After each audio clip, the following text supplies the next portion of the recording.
नमस्कार. मी डॉक्टर अमरनाथ काटे multi homeopathy, Ahilyanagar, Savedi आणि नेवासा या दोन्ही ठिकाणी माझे होमिओपॅथीचे क्लिनिक्स असून या ठिकाणी आम्ही मुख्यत्वे सियाटिका आणि एव्हियन या दोन आजारांवरती उपचार करतो. काही रुग्णांना खोब्यातील बॉलच्या खराबीचा त्रास असतो, तर काहींना मणक्याच्या मध्ये नस दबणे हा त्रास असतो. तर असंच हे फरक बघून इतर ठिकाणाहून मागणी आल्यामुळे आम्ही 14 जिल्ह्यांमध्ये आमची व्हिजिट सुरू केलेली आहे. त्यापैकी पुणे, सातारा आणि आज मी ईश्वरपूर म्हणजे जुनं नाव जे आहे ते इस्लामपूर उरण या ठिकाणी माझ्या ओपीडीला आहे. येथे 2 महिन्यापूर्वी माझ्याकडे माझे पेशंट आहेत ऋषिकेश खोपकर यांनी उपचार घेतले होते. त्यांना काय त्रास होता, आता ते कसे आहेत आपण याच्याशी चर्चा करूया. ऋषिकेश, नमस्ते. नमस्ते.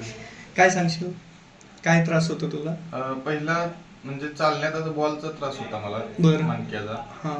त्याच्यानंतर आता औषधं घेतल्यावर बऱ्यापैकी फरक पडलेला आहे. तुला काय व्हायचं अगोदर, काय होतं, त्रास काय होत होता?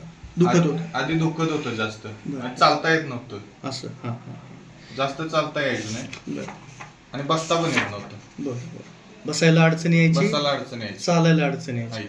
आणि तुला जे निदान झालेलं होतं याच्यामध्ये MRI मध्ये ते लेफ्ट हिप जॉईंटचं एव्हियन सांगितलं होतं. म्हणजे खोब्यातील बॉलला रक्तपुरवठा कमी होतो, खराब होते असं निदान झालं होतं.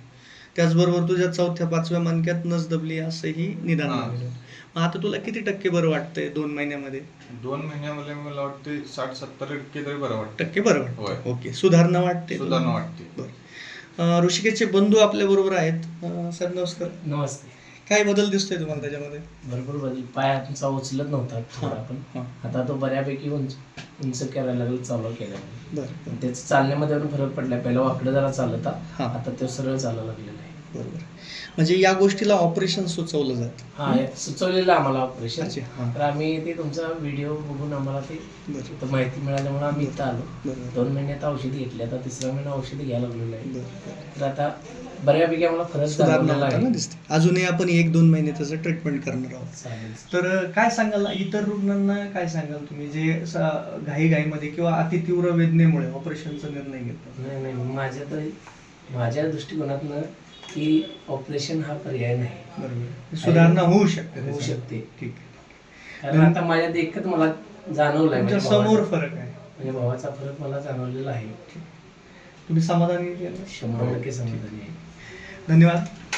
नक्कीच मित्रांनो, अशा पद्धतीने तीव्रता अधिक जरी असली, स्टेज वाईज 2nd, 3rd आणि 4thची सुरुवात ही खूप चांगल्या पद्धतीने मॅनेजेबल असते. शिवाय हा पेन किलिंग इफेक्ट नसून हा आम्ही दीर्घकाळ टिकताना बघतो, जेणेकरून रुग्ण त्यांच्या सगळ्या पहिल्या गेलेल्या ज्या मुवमेंट्स आहेत त्या स्टेबलाइज होतात आणि मसल स्टिफनेसही चांगलं सुधारताना दिसते. नक्कीच आपण याचा अवलंब करू शकता, इतरांना सुचवू शकता. माझा 9096317290 या नंबरवरती आपण आपले रिपोर्ट्स व्हॉट्सअप करू शकता. संध्याकाळी 6 ते 8 या वेळेत माझं फ्री कन्सल्टेशन घेऊ शकता. याच नंबरवरती मला ऑन अपॉइंटमेंट माझ्या 2 मेन ओपीडी ज्या आहेत नगर आणि नेवासा या ठिकाणी भेटू शकता. जेथील पत्ता आहे Aurum business hub, office number 601, 6वा मजला, नगर मनमाड रोड, अहिल्यानगर आणि नेवासा. येथे माझी जी ओपीडी आहे ते ज्ञानेश्वर महाविद्यालय परिसर येथे आहे. सर्व ठिकाणचा वेळ हा सकाळी 9 ते 2 वेळ असतो आणि इतर जिल्ह्यांमध्ये 14 जिल्ह्यांचं ठिकाण आपल्याला भेटीस हवं असेल तर आपण याच नंबरवरती मला संपर्क करू शकता. धन्यवाद.